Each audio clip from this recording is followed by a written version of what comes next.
খাগড়াছড়ি জেলা আহলে সুন্নাত ওয়াল জামাত কর্তৃক আয়োজিত আল্লামা রইসউদ্দিনের হত্যার প্রতিবাদে আজকের এই মানববন্ধন ও বিক্ষোভ মিছিলে আপনারা যারা শরীক হয়েছেন, আপনারা জানেন আমরা কেন শরীক হয়েছি।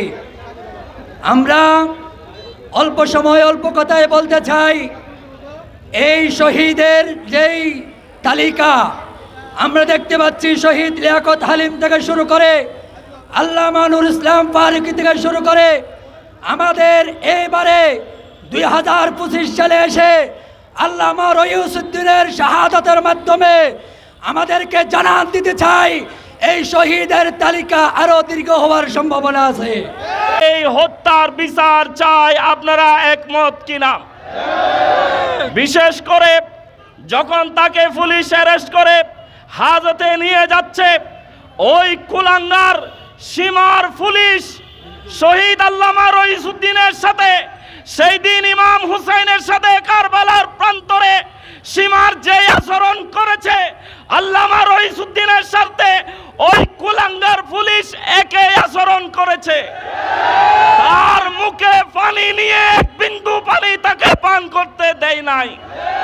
পুলিশ প্রশাসনের কাছে আমরা বিচার চাই, আপনারা অনতি বিলম্বে এই কুলাঙ্গার সীমার পুলিশকে অ্যারেস্ট করুন, তার বিচার করুন, নাইলে সকল পুলিশে মুখ দেখাতে আপনারা পারবেন না। সকল পুলিশের মুখ লজ্জিত হবে, লাঞ্ছিত হবে। ওই কুলাঙ্গার সীমার পুলিশকে আপনারা অ্যারেস্ট করুন এবং তার বিচার করুন। দুঃখকে আর ছাড় দেওয়া হবে না। আপনারা মনে করছেন সুফিবাদী মানুষ, আহলে সুন্নাত ওয়াল জামাত সবসময় নীরবতা পালন করে, এটা সুফিবাদের একটা বৈশিষ্ট্য। কিন্তু তাই বলে এই নয়, আমাদের সরলতাকে আপনারা দুর্বলতা ভাববেন না।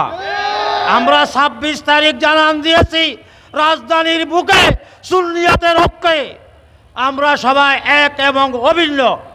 আমরা বলতে চাই, মৌলানা রইসউদ্দিনকে যারা হত্যা করেছেন এবং যে পুলিশ পানি দেয় নাই, যে ওসি বলেছেন সেই তামাশা করতেছে, ওই ওসিকে গ্রেফতার করার দাবি জানাচ্ছি।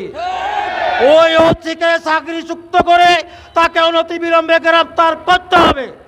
সে তারার থেকে পলাতক আছে, সে বাংলাদেশ থেকে পলাতক হয় নাই। ওই পলাতক ওসিকে খুঁজে বার করতে হবে, না হলে আমরা রাজপথ।